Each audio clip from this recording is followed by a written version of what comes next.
Okay, so we stopped here yesterday. So now again, one more thing I want to tell you that Zoom I tried making it paid, but it's not going through. So we will have to wait. After 40 minutes disconnects, we will again connect again. Okay, just remember that. Yes.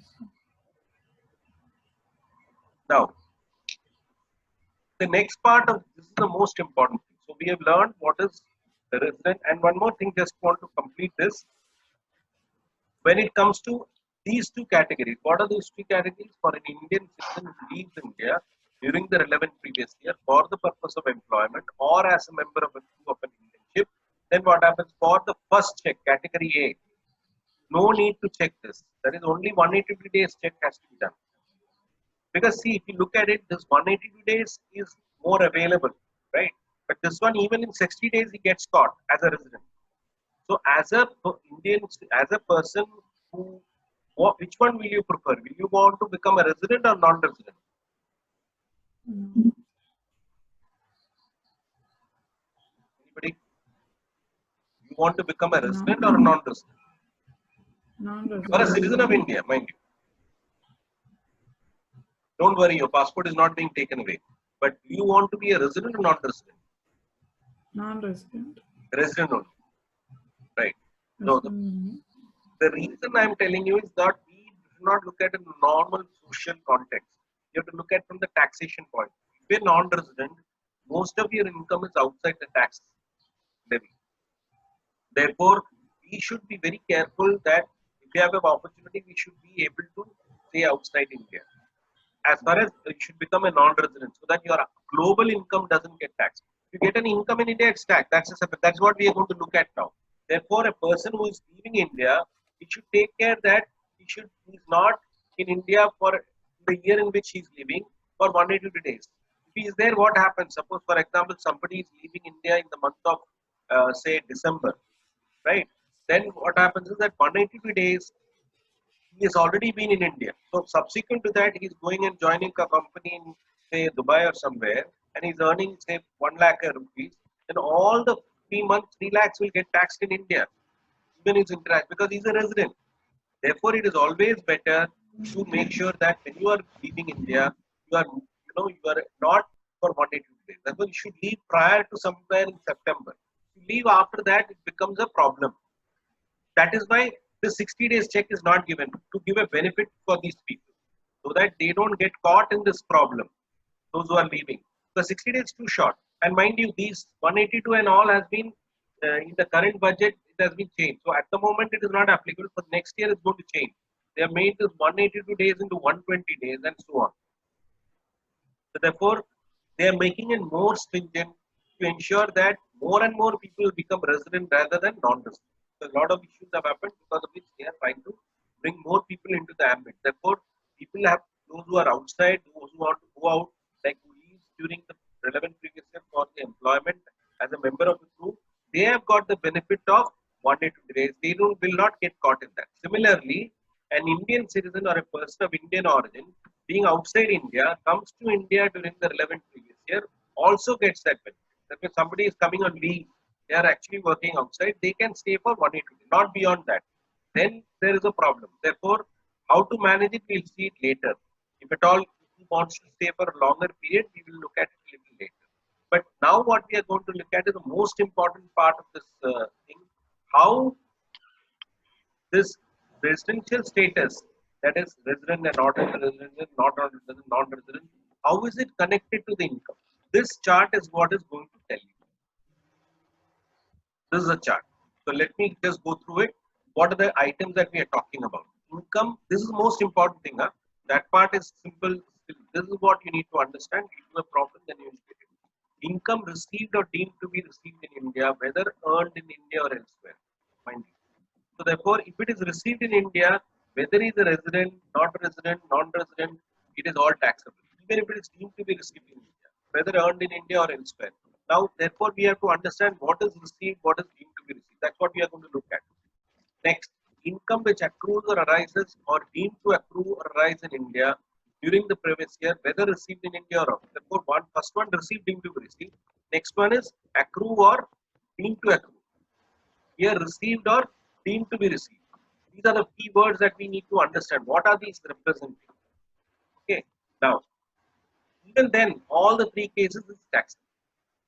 The next one is income which accrues or arises outside India and received outside India from a business control from India.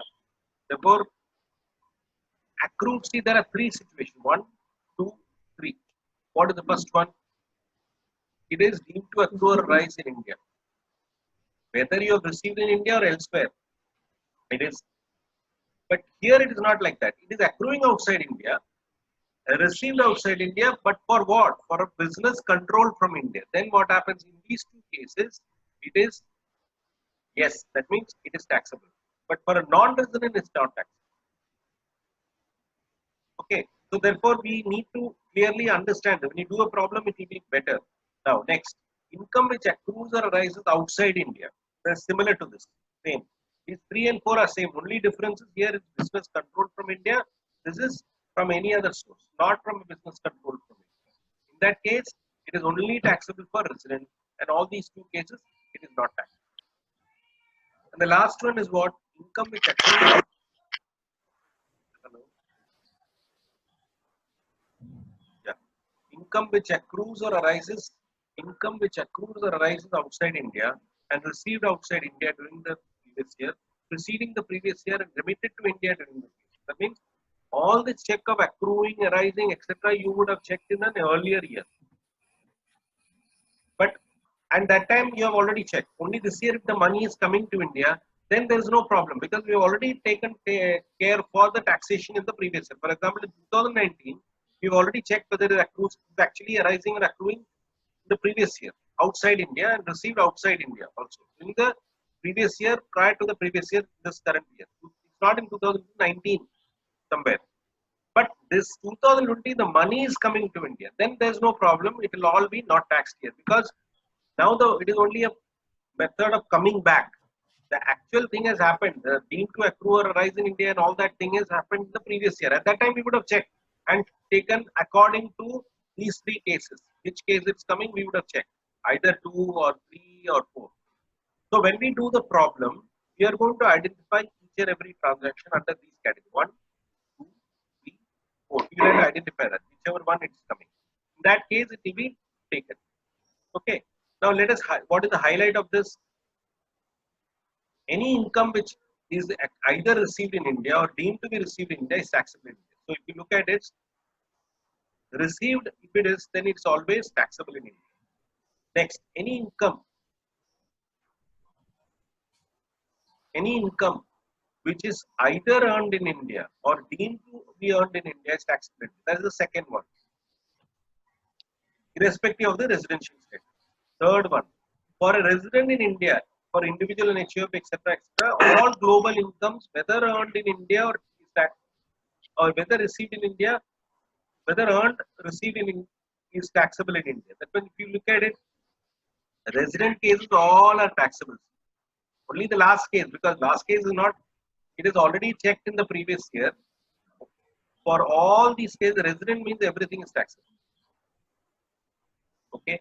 For resident or all global incomes are whether earned or received in India is taxable. For a non-resident, income is taxable only if it is earned in India or is received in India. That means these two cases.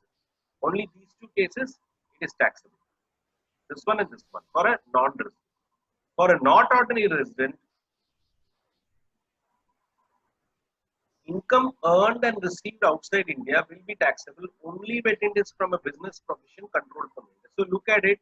This case, non-resident is not taxable, right? But if it's from business control from India, it is taxable. And anyway, these cases anyway, it's taxable for all, so it doesn't matter. So for a non-resident, we have not non-resident, not ordinary resident, that is resident and not ordinary resident. In this case only he can escape. What is escape? Income accruing or arising outside India, but not from a business control from it. The business control is taxable in this case. That is what they are saying. For ordinary, not ordinary resident, income earned and received outside India will be taxable when it's from a business or profession controlled or set up in India. Now let us move forward. What are these things? Accrued or deemed to accrue? So let us look at the meanings. any income which is received in India during the previous year by any SC is liable to tax in India. We've already seen, irrespective of the residential. But what is not clear is deemed to be received. What is said to be deemed to be received? The following income shall be deemed to be received in India in the previous year, even in the absence of actual receipt. Even though you have not received it, but it's deemed to be received. What are those? Annual accretion in the previous year to the balance of the employee is a member of the RPF. Transferred balance in an RPF as per. Don't worry about these. The thing just understand this. The problem comes, you will be able to just take it. I'll tell you what it is in brief. TDS is deemed to be received in the hands of the payee. Typical cases you have got where TDS, for example, what happens? How does TDS? Suppose I am getting an income of 1 lakh. 10% TDS has been deducted. Therefore, I get how much? Only 90,000. Now, when 90,000 is there, can I tell, see, I have received only 90,000, therefore I will pay tax only on 90,000. Mind you, the 10,000 that has been deducted, I can claim is as a deduction from my income, from the tax, what I have paid. So, I cannot, so my income is how much? It's only 1 lakh. It's only a scheme of things that TDS has been deducted because as if I am paying in advance tax. So, it is with the government. So, when I am to pay the tax, total amount I will calculate, reduce the TDS. Therefore, what is my income? Not 90,000. It is 1 lakh. 1 lakh. But somebody may say that no, you are here saying that it is only received, whatever is received is your income. Therefore, I have not received that 10,000, right? In order to avoid a situation, that is why this need to be received is includes its TDS. Need to be received includes TDS. If this is not put as part of deemed to be received, what will happen? Somebody may say, I have received only 90,000, therefore that only can be taxed. In order to avoid that, only these things have been inserted in the meaning of deemed to be received. Same with PF also. Somebody is not receiving PF in hand, right? It is deducted and then paid. Later on, they will get later on. But somebody can say, I have not received it. Salary person, employee will say, I have not received it. How can he tax? In order to avoid that, this is included. Now, similarly, investments, expenditure, cash credit deducted during the year, which are explained, and cash, gold, jewelry, etc. In respect of which the assessee offers no satisfactory information about nature of source of his acquisition shall be given. Typically, when the income tax department goes for a raid or some survey or something like that, suppose they get some money which is there in the hands of the house of the person, and they say, yeah, I will tax it as income. What he will say, I have not received it, it is there. So he can escape by saying that I have not received it. Where is it? In this case, where is it falling? Which one you can say I have, I have not received it. No, show me where I have received it. It's just lying there. So in order to not avoid, escape such income, they have included as a deemed to be received. Investment, expenditure. What is expenditure? Unexplained expenditure, for example, marriage expenses and things like that.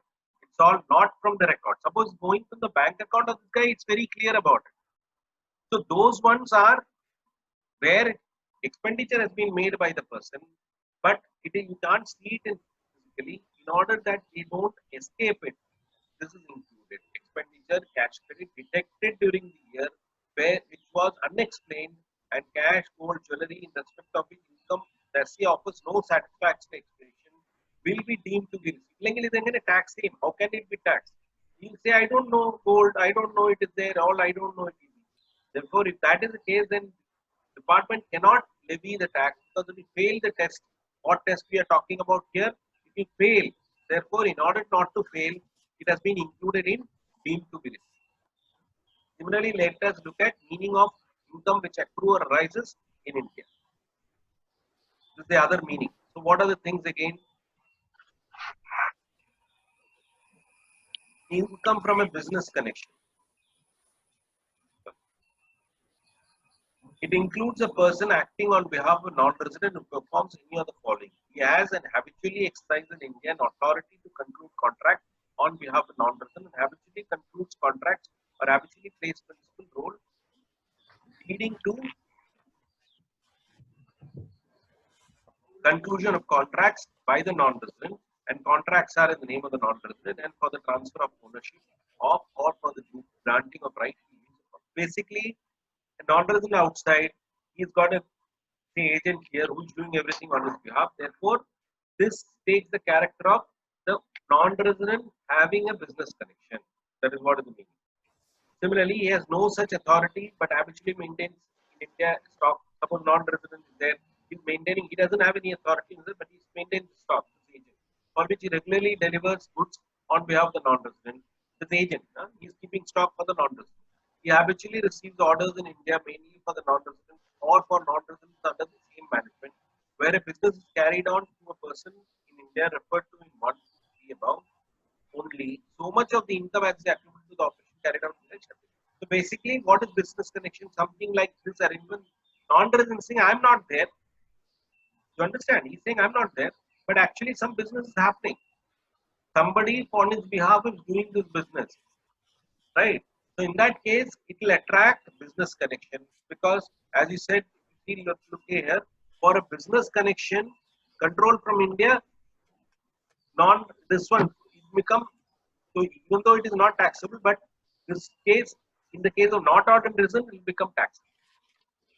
Okay, so that is how we are looking at whether there is a business connection. For non-resident, it will not happen, but for a person who is becoming a resident and ordinary resident, then it will become taxable. Of course, if you receive money, then it will get taxed anyway. Income from any property asset source of income in India. For example, a foreign company owns a property in Mumbai. It gives on rent US dollars 2000 to B Limited, another foreign company. The two companies are non-resident in India. The rent payable is in foreign currency as per agreement. Rent accrued is outside India, but the property is in India. Rent of property is in India. Typical example is that this is the best example. Property, where is it? In Mumbai. Two foreign companies are saying, let's not bring anything here. We have got businesses outside. Let us pay each other there in Dubai or in UK or somewhere. Nobody will know. Yes, nobody will know. But as far as the law is concerned, where is the property located? The property is located in India. And therefore, anything, any income arising of that property will be taxable in India, even though you know, transfer money between each other there. Underlying property, where is it? Underlying property is in India. Therefore, it is taxable. Therefore, it is taxable in India. Okay, so that's how you have to look at it. We'll look at this is a very typical example. Lot of things happen. Even now, also a lot of people, what they do is, two people are there in Dubai. There, one person is selling a property to another person in India, some property. In Kerala also it happens. They'll say, we will do one thing.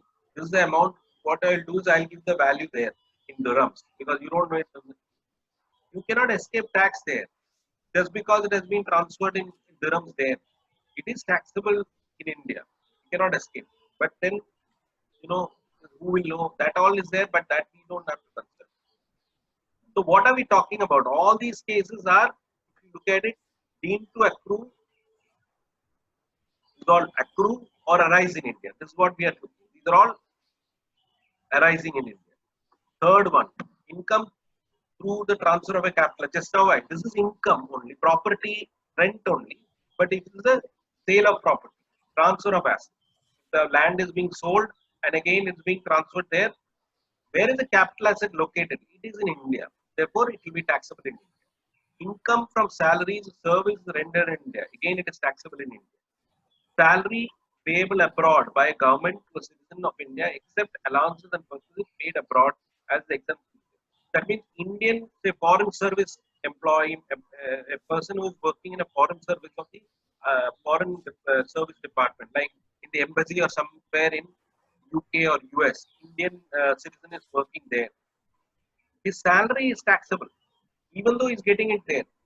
Only thing that will not be taxable for him is his allowances and purchases which are paid abroad. It is exempt under 10 cents. Similarly, dividend paid by an Indian company is taxable. It is definitely taxable in India. By whom? By an Indian company. So Tata's, if it's paying dividend, it is taxable in India because though it's paid to somebody abroad, it will be taxable in India. Income by way of interest, royalty, and technical fee. The chart number 1, we will discuss it. I think yes, we are running out of time. We will come back again after 5 minutes, after once this is over. Okay. So all these things are there. Then we will do the problem. We'll look at the charts and then we'll come to that, because this chart we have to look at it. So just go through the. I think you have it in your material that I've sent, or we have it hard copy. Please just go through it, because here what we need to understand when you do the problem, these things have to be very clear. Accrue or arise in India. This one, this accrue or arise in India is very important to be understood. Okay, these are the charts we come. That chart we have to discuss. So what I was saying was that in this case, two situations there. So one for a not ordinary resident and one for a ordinary non-resident. Non-resident, what happens is, even if it is from a business control from India, it is not a problem. But he should not bring the money in the same year. So that means 1920, if it is accruing or rising outside India and from a business control from India, no problem for him. No problem. But he should not bring the money in that year. 1920 has got this, it is not taxable. But in 2021, if he wants to bring it, no problem.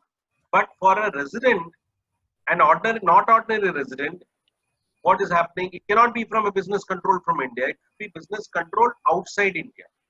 Therefore, it is not taxable. In that year, he cannot bring it. He cannot bring it. But in the next year, 2021, he can bring it. Still, he can escape. That is what they are trying to write here in words. So again, read. A non-resident can escape tax liability in respect of income earned out of India. He receives it out of India and then remits the whole or any part of it, even though the business is controlled from India. Because non-resident can do that. But look at this. A person who is not ordinary resident, earning income outside India, but from a business controlled outside India, not from a business controlled in India. See, look at this. This is controlled.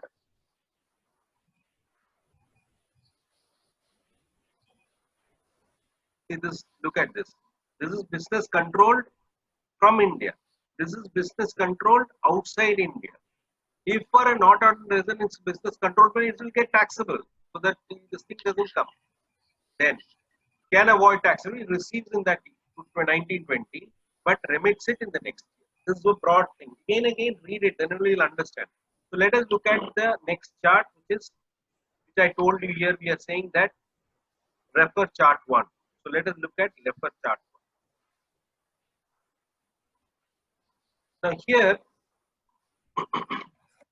we are trying to understand what is deemed to accrue or arise in India in case of interest borrowed capital, interest on borrowed capital, royalty and technical. Now, mind you, I am going to talk about interest because it's easier to understand. Same thing you have to apply for royalty also. Royalty and technical fees. Interest is, I'm going to not talk about royalty, because let us look at only interest. Interest received from. So suppose Venus is there, she is receiving interest from Government of India. Pay her any source for anything. Then what happens?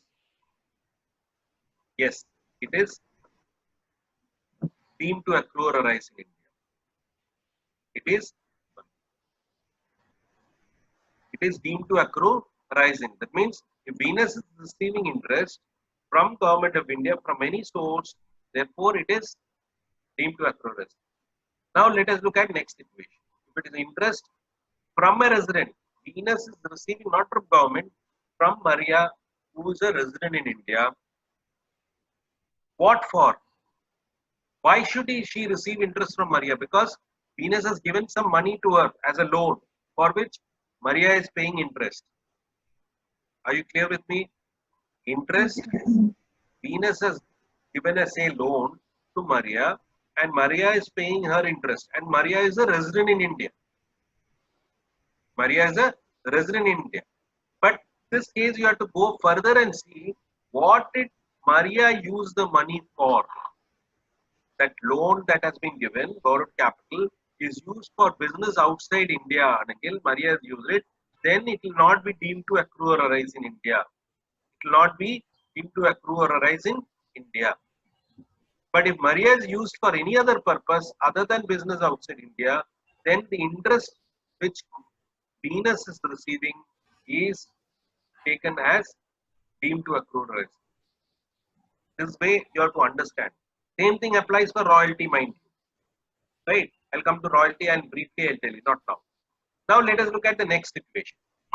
Venus has given some loan to Aparna, who is a non-resident, and Aparna is paying interest. Now you cannot decide at this point whether it is deemed to accrue or rise in India. You have to check what did Aparna use it for. Aparna, if she has used it for business, for that money that has been given for a business in India, then the interest that Venus is getting is deemed to accrue or rise in India. If that interest is, sorry, that amount is being for any other use, then the interest will not be deemed to accrue or rise in the hands of Venus. That's how you have to read this. Please read it properly because I'm explaining it. You will get confused later on. Please read it again and again. I will tell you once more. If Venus is getting it from government India, it is deemed to accrue as Venus is getting from Maria, who is a resident in India.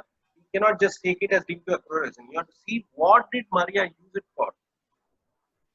She used it for borrowed capital. It's been used for business outside India.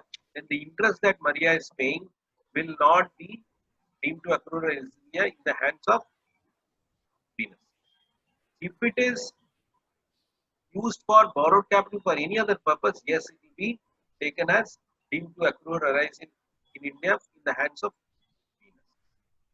If Venus is again giving money to Aparna, who is a non-resident, and Aparna is using the money for business in India, she is a non-resident mind, and she is using then the interest that Aparna is paying to Venus will be deemed to accrue or arise.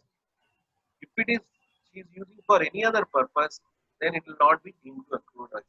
This is the most important thing that we need to, as far as the deemed to accrue is concerned. So two things you have to know. One is this chart, very important. And then next one is this deemed to accrue, this little difficult. Rest of the things we can still manage. But that part of it, what I've told you, you have to understand. So let us straight away jump to one problem. HUF and all, we come to that later. I've just, this I have sent it to you. This I have sent it to you. This one WhatsApp today morning I have sent it. So let us look at the example. Interest on German development bonds. Now, how the problem, that's why I have purposely not hidden this, because for you to understand how the thing has to be done. I'm going to do 2-3 of these cases and then, or maybe discuss all of them, and then so that you can understand it and do it again. Then I'll give you a unsolved problem which you can try. Now, interest on German development bonds. 2/5 is received in India, 60,000 total. Now see how it has been done. Interest on German development bonds. 2/5 is received on taxable basis. Number 1, that is this one. The moment it is received, let us look at. You have to tell me which category it is coming. 1, 2, 3, 4, 5. Which one? That is what is the test here. So here, German development bonds, 2/5 is received in India. So out of 60,000, 2/5 is how much? 24,000. But 24,000 is falling under the category 1 in that chart, this chart. Number 1, because it's received in India, right? And it will be taxable in the case of all cases. How? Because here it's saying yes, yes, yes. Therefore, it is very easy to do it. You have to identify under which number it is falling. Now, let us look at the balance part. German development. What is the balance? 36,000. Is it received in India? No. Is it deemed to accrue or arise in India? No. Is it deemed to? That means see this one. Let us look at again. So, are you with me? German development, we are splitting into 2 parts. One is received in India. Therefore, it has fallen under first category, which is what the 24,000 is. So, all cases taxable. But it's not over. There is another balance part, 36,000. What has happened? It is received outside India. Now, therefore, we have to check which category it is falling. Number 1, it is not so. Number 2, is it number 2? Income which accrues or arises in India. Is it accruing or arising in India? No, it's not accruing. It's accruing in Germany. Number 3, income which accrues or arises outside India. Yes, it's outside India. It is accruing in Germany, received also outside, but from a business control from India. Is it control from India, the German development bonds? No. It is income which accrues or arises outside India, received outside India in the previous year from any other source, because not from a business control from India. Therefore, that 36,000 will fall under number 4, and therefore only for resident it will be taxable and not for these two people. Not for these two people. That is why C 36,000 dash dash. Have you understood this way how to do it? Because this type of problem regularly it is asked in the exam, very regular. Okay, so now let us look at the next situation. Income from agriculture in Bangladesh received there, but later on 50,000 is remitted to India. Agriculture activity is controlled from Bangladesh. Now, but later on 50,000 is remitted, mind you. So 50,000 when it is remitted outside India, is it when in that year? No, it has not come. Therefore, it will not. It will fail number 1 because it's not received in India. Is it deemed to accrue or arise in India? Second one. So like this, each one you have to check. Please listen carefully. Each one. So what is it? Income from agriculture in Bangladesh received there. So number 1 gone. Later on is number 5. Number 5 anyway is not taxable. That is number 5 is this one. This number 5. Remitted to India. Agricultural activities controlled from Bangladesh. So let us look at which category, which accrues or arises in deemed to accrue. This is also not so because it's not accruing in India. It is accruing outside India. So 1 and 2 is gone. Let us look at third one. Income which accrues or arises outside India, received outside India from a business country. Is it a business control from India? Yes or no? Yes. No. Is it controlled from a business control from India? No. No. Agricultural activities controlled from Bangladesh. No. Therefore, it is not controlled from India. See, first is gone because it's not received in India. Is it accruing in India? No, it's done in Bangladesh. So it's not here at all. So second also not applicable. Third, is it accruing or arising in outside India? Yes. And it's also received outside India. But is it from a business control from India? No. Therefore, the fourth one has to be checked, which is income which accrues or arises outside India, received outside India in the previous year from any source. Therefore, this is what. Therefore, it will be taxable only in the case of resident, which is what we need to look at. Therefore, 1,81,000 entirely will be taxable like just like this 36,000. Are you with me, Venus? Yes, sir. Yes, sir. Maria? Yes, sir. So please check because the way I am telling you, if you do it, you will understand. Because if you are not able to know in this way, therefore this chart is very important. This chart is very, very important. You have to understand. But then you have to analyze the transaction. Now let us look at the next one. Income from a property in Canada received outside India. Where is the property? Outside India. 76,000 used in Canada for meeting educational expense of X's daughter in USA, and 10,000 is later on remitted to India. Is it received in India? So let us look at this. Again, read it. Please, all of you just read for a minute, then I will tell you. That is the third one.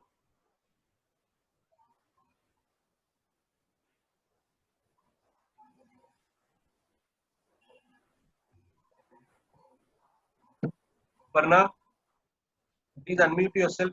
I want to hear you.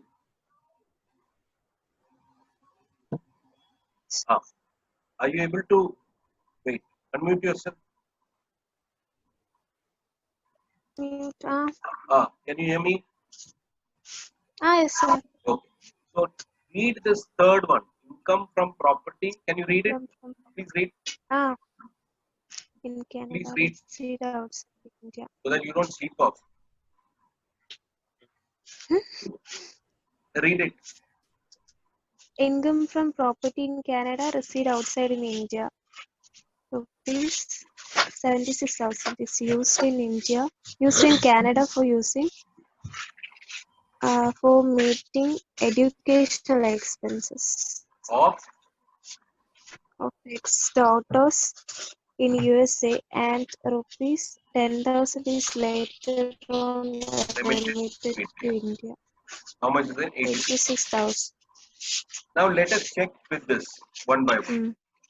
Is it received in India or deemed to be received in India? No. This income. That means income from property in Canada. Is it deemed to be received in India or received in India? Yes or no? No. No. No. No. Therefore, it fails. Because it's not a property. See, deemed to be received is what? We said if the property is in India, it is deemed to be received in India or deemed to accrue or arise in India. But here, it's not here at all. It's outside. Therefore, it will fail one. Even it will fail two because it is not accruing or arising in India. Right? Third, is it from income which accrues or arises outside India? Yes. Received outside India? Yes. From a business control from India? Is it from a No. business control from India? No, it's a property. It's not a business control from India. It's property there. Is it? Therefore, it will fall under 4. Number 4. Therefore, it will be taxable only in the case of resident and ordinary resident. Resident and ordinary resident. Not in any other case. Here. Only in the case of now, what they are saying about 76,000, 10,000, it's not relevant. 76,000 is used. Use is not of any meaning. That is only later. 10,000 later on remitted. The 10,000 will be number 5. That is number 5 here.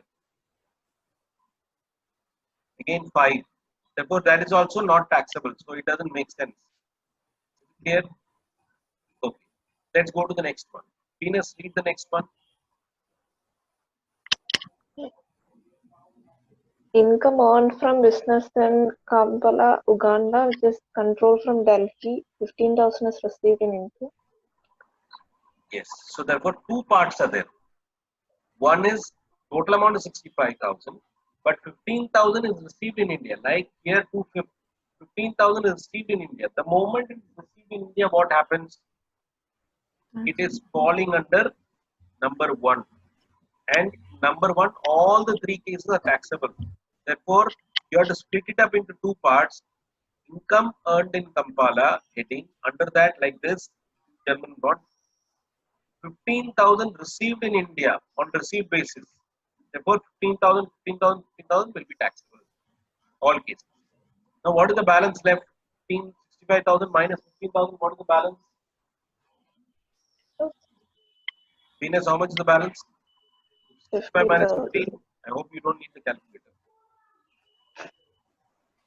50,000. 50,000. Now, 50,000, what has happened? It is earned outside India from a business control from India. Right? Therefore, let us look at it. It is not received in India, that 50,000. It is accrue or arises or deemed to accrue or arises. No, it is not. So, this fails this also. But in the third, it is accruing or arising outside India, received outside India, because 50,000 is not received here. 50,000 is received outside India and it is from a business control from India. Therefore, it will take this one. It will be falling under number 4, number 3. Therefore, it will be taxable for these 2 cases. It will be taxable. Therefore, in this case, it will be taxable for both resident and not ordinary resident. Not for a non-resident. So only in 2 cases it will.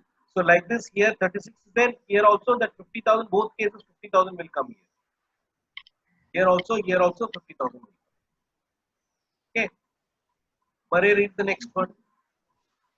Dividend paid by a foreign company but received in India on April 10th, 2019. 46,500. Now let us look at which year. We're talking about assessment year 2021 in this. That's for that with that relevance you have to see. Therefore, it's financial year 1920. 1920 financial year. Right. Dividend paid by a foreign company. What did we say? If it's a dividend paid by an Indian company, it is deemed to accrue or arise in India. But this is a foreign company. Therefore, it is not deemed to accrue or arise in India. But when has been received, in the year in which it was declared, it has been received in India. It has been on April 10, 2019. Had it been received in 2020 or 21, there is a different issue. But it has been received in the year it has been earned. Therefore, it will get caught under which number? Under this 1 ano, 2 ano, 3 ano, 4 ano, 5 ano.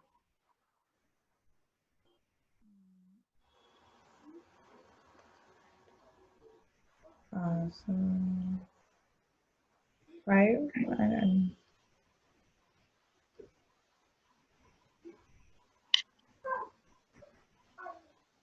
The transaction happened in 1920. It was received in 1920. yeah, so 1. 1. Therefore, it is 1. Yeah. What you're talking about, 5, it is coming if the transaction happened in 1920, but the money has been received in India in 2021 or subsequently, then it will be 5.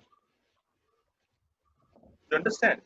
So, Yes, 5 yes. will come only when the date, the year in which it is accrued and the year of receipt in India are different. Then it will come. Otherwise, it will not come. Aparna, next one. So therefore, in this case, why? So in this case, 46,500 will be taxable like this, all the 3 cases, because getting attracted with number 1. Next one, past untaxed profits. Profit of 2015-16. Past untaxed profit of 2015-16 brought to India in 2019-20. So what will be the situation then? Oh, So,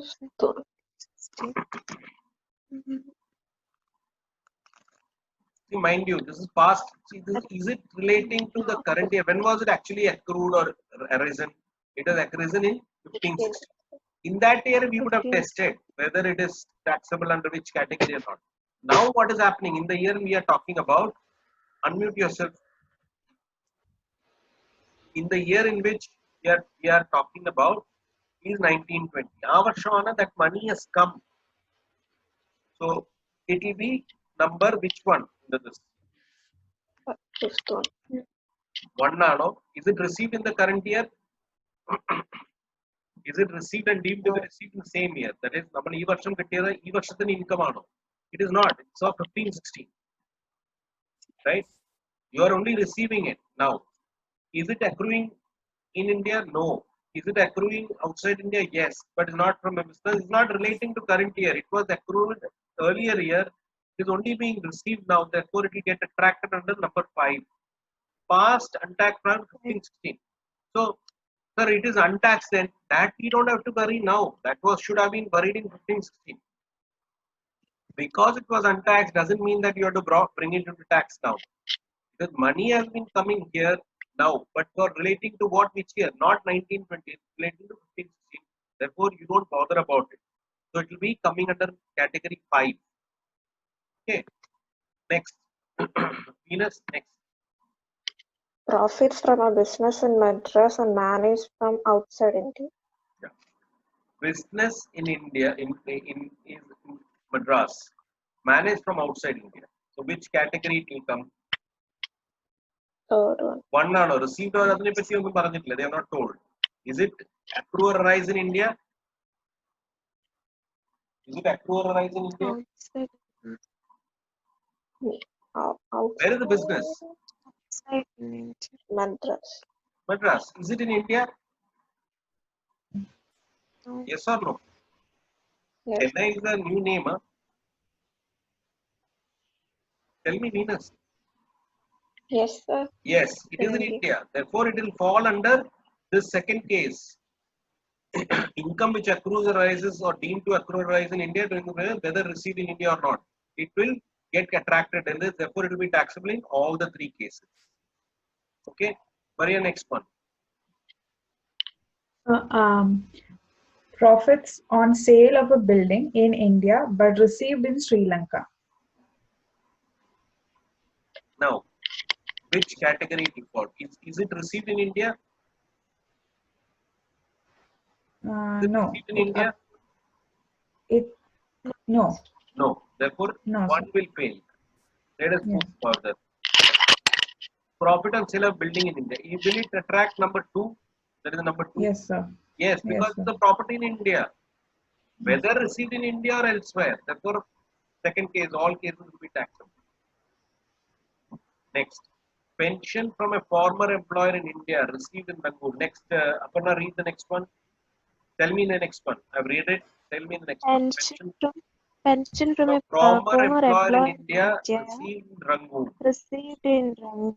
അപ്പോൾ ഇത് ഫസ്റ്റിലെ received എവിടെയാ ഇവിടെ ഇല്ല, so it is not falling under this, right? But the next one is pension from a former employer in India. Now if you look at it, we have discussed something where it is saying deemed to accrue or rise in India.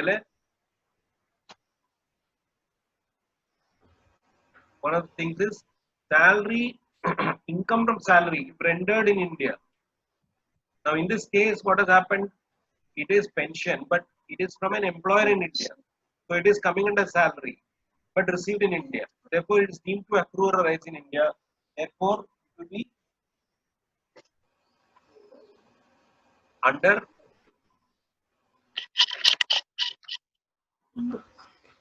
it is deemed to accrue or rise in India, whether received in India or not. So therefore, it come under category 2. It is not received in India, right? It is received in Rangoon. Rangoon is abroad. It's in Burma. Today is Burma.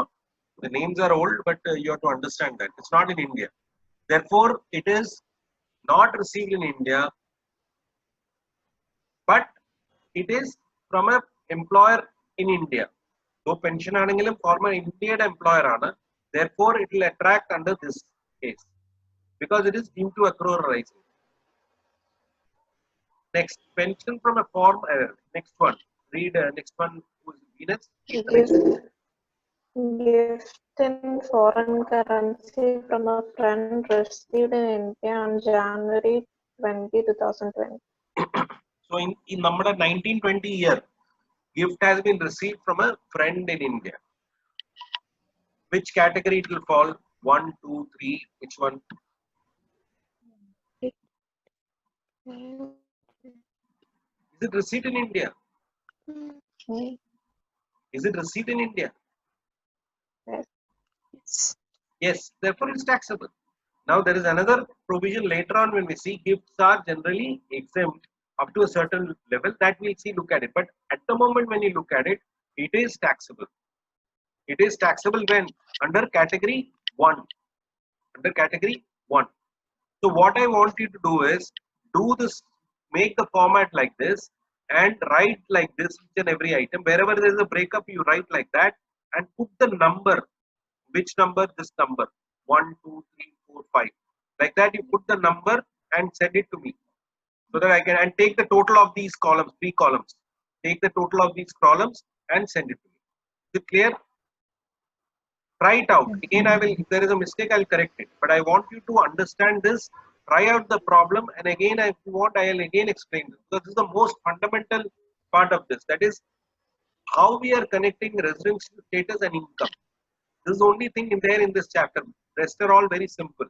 So I'll just rush through the other things because we have got just 3 minutes more. So the other thing that I need to finish off is HUF. Very simple. There is control and management. It's not number of days. Control and management only in India, partly in India or outside India.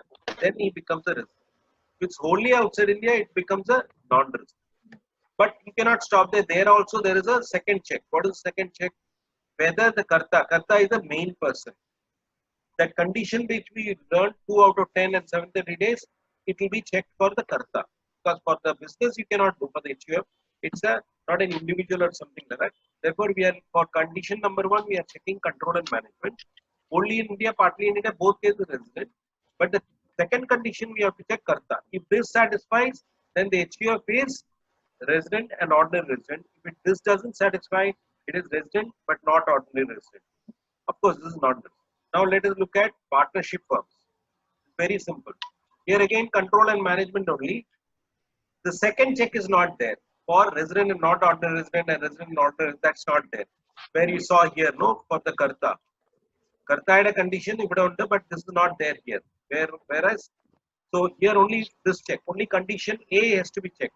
B is not there. So only in India, partly in India, resident, only outside India, non-resident. Company is a little different that I've given you. Indian company, whatever it is, they are resident. Any Indian company means place of effective management, everything they are resident. But for a foreign company, we have to check based on place of effective management, poem. Only in India, partly in India, resident. Only outside India, non-resident. So this is the rules for non-resident, but mainly we have to look at for individual only. Therefore, take care. I want you to today, if possible, try to do this problem because tomorrow we'll be doing costing. So this one, please try this problem. If you do that, read the theory properly, then do it. Don't do it without reading the theory. But if you're able to click this, then that chapter is good. I hope you will try it out. Wherever you are having doubts, don't worry. You try to do in this format. That's why I've given that bottom part, this format. Resident not resident. These for reasons vanda. That number what I'm talking about is this one. This number. For each and everything, you have to write like this. And then I'll check it and take the total also. You call it a total. You have to take the total. And based on the total, I'll see whether the answer is right or wrong. Is it okay? So we'll stop here. It's almost just a minute. And then we'll discuss it further. Okay. Maria, try to read the theory properly. Have you understood the residential status? Yes, sir. Just try to do. I've got some more problems on that. I'll send it to you separately. Yes, sir. Okay. Thank you. I don't know. Venus and all, you have tried.